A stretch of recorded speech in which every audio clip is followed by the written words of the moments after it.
রাজনৈতিক ঘটনা প্রবাহে এক বিশেষ চোরাপথে ফ্যাসিবাদের উত্থান ঘটে। সেইভাবে উত্থান ঘটেছিল এই দেশে এক নির্মম এবং নিষ্ঠুর এক ফ্যাসিবাদ, আওয়ামী ফ্যাসিবাদ। এরা সবসময় মানুষকে প্রলোভনমূলক কথা বলে প্রতারণার মাধ্যমে ক্ষমতায় এসে ক্ষমতাকে চিরস্থায়ী করার জন্য জনগণের রক্তগঙ্গা বইয়ে দিতে দ্বিধা করেনি। কি ৭২-৭৫ এবং কি ২০০৯ সাল থেকে ২০২৪-এর ৫ই আগস্ট পর্যন্ত এরা কাদেরকে হত্যা করেছে?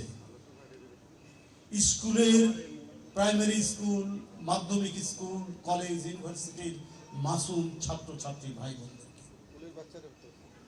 বন্ধুরা আমার, তাদের আইন শৃঙ্খলা বাহিনীর ছোড়া গুলিতে কোলের বাচ্চা পর্যন্ত নিহত হয়েছে। ছিন্ন ভিন্ন করে দেওয়া হয়েছে দেহ। হত্যা করা হয়েছে রেস্টুরেন্টের বাবুর্চি, হত্যা করা হয়েছে ফলের দোকানের কর্মচারী, হত্যা করা হয়েছে মেহেদী হাসানের মতো সাংবাদিককে। ছাত্র জনতাকে নির্বিচারে হত্যার পরে নানা শ্রেণী পেশার মানুষও এই আন্দোলনে তারা হত্যা করেছে। কারণ এই গণ অভ্যুত্থান ছিল এক বিশাল জাগরণ। এই গণ অভ্যুত্থান ছিল অত্যাচারীর বিরুদ্ধে জনগণের ভেতরের যে অফুরন্ত শক্তি, সেই শক্তির এক পারমাণবিক বিস্ফোরণ। এই বিস্ফোরণ যে জনগণের মধ্যে থাকে, আছে সুপ্ত অবস্থায়, এটা শেখ হাসিনা টের পায়নি। টের পায়নি বলেই অকাতরে ভুয়া নির্বাচন করেছে, পাতানো নির্বাচন করেছে, আমিরাবির নির্বাচন করেছে, করে ক্ষমতায় থাকতে চেয়েছে। বন্ধুরা আমার, বিশ্বের ২-১টি দেশ ছাড়া কেউ সেই সরকারকে সমর্থন করে, কিন্তু নির্লজ্জের মতো জোর করে ক্ষমতায় থেকেছে। পৃথিবীর নিষ্ঠুর ফ্যাসিস্টরা, নাৎসিরা এইভাবেই ক্ষমতায় থাকে। কিন্তু শেখ হাসিনার সাথে পার্থক্য কি? পার্থক্য আছে। শেখ হাসিনাও ভয়ঙ্কর রক্ত পিপাসু ফ্যাসিস্ট, নাৎসি। হিটলার, মুসোলিনিও নাৎসি, ফ্যাসিস্ট। এরা এথনিক ক্লিনজিং করেছে। হিটলার, মুসোলিনি জাতিগত নিপীড়ন চালিয়ে লক্ষ লক্ষ মানুষকে হত্যা করেছে, কিন্তু নিজের জাতিকে পৃথিবীর মধ্যে শ্রেষ্ঠ করার জন্য এরা জাতিকে শক্তিশালী করার চেষ্টাও করেছে। সারা পৃথিবীতে তারাই শক্তিশালী বলতে চেয়েছে। কিন্তু হিটলার, মুসোলিনি, হাসিনার মতো টাকা পাচার করেনি, ব্যাংকের টাকা লুট করেনি, শেয়ার বাজার লুণ্ঠন করেনি, সরকারি জমি দখল করেনি। এটাই হচ্ছে হিটলার, মুসোলিনির সাথে শেখ হাসিনার পার্থক্য। ওরা ছিল ভয়ঙ্কর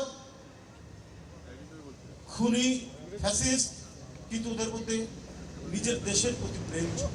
কিন্তু শেখ হাসিনার নিজের দেশের প্রতি কোনো প্রেম ভালোবাসা তো দূরে থাক, গোটা জাতিকে লুণ্ঠন করে নিজের আত্মীয় স্বজনকে বিদেশে সুপ্রতিষ্ঠিত করাই ছিল তার এজেন্ডা। এই এজেন্ডা থেকে তিনি সরে আসেননি। তাই ইতিহাসের নিকৃষ্টতম ঘৃণ্য ফ্যাসিস্ট ছিলেন শেখ হাসিনা।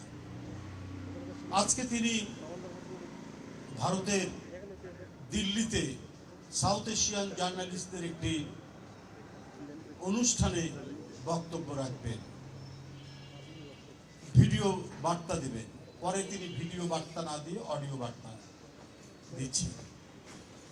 বাংলাদেশের সরকারের পক্ষ থেকে পররাষ্ট্র প্রতিমন্ত্রী, পররাষ্ট্র উপদেষ্টা অনুরোধ করেছিল ভারতকে, বাংলাদেশে ভারতের হাই কমিশনারকে অনুরোধ করেছিল যে একজন পতিত ফ্যাসিস্ট যে পালিয়ে গেছে, তার রাজনৈতিক বক্তব্য রাখার কি অধিকার রয়েছে?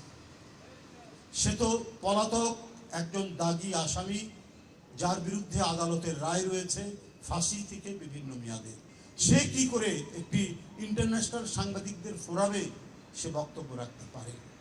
গতকাল ভারতের পররাষ্ট্র দপ্তর থেকে তাদের মুখপাত্র জয়সওয়াল বলেছেন যে এইটা ভারতের সরকারের কিছু করার নাই, তারা ভারতের সরকারের কেউ না, ওরা একটি ভিন্ন প্রতিষ্ঠান, সেইখানে কে বক্তব্য রাখলো না রাখলো কিছু বলার নেই।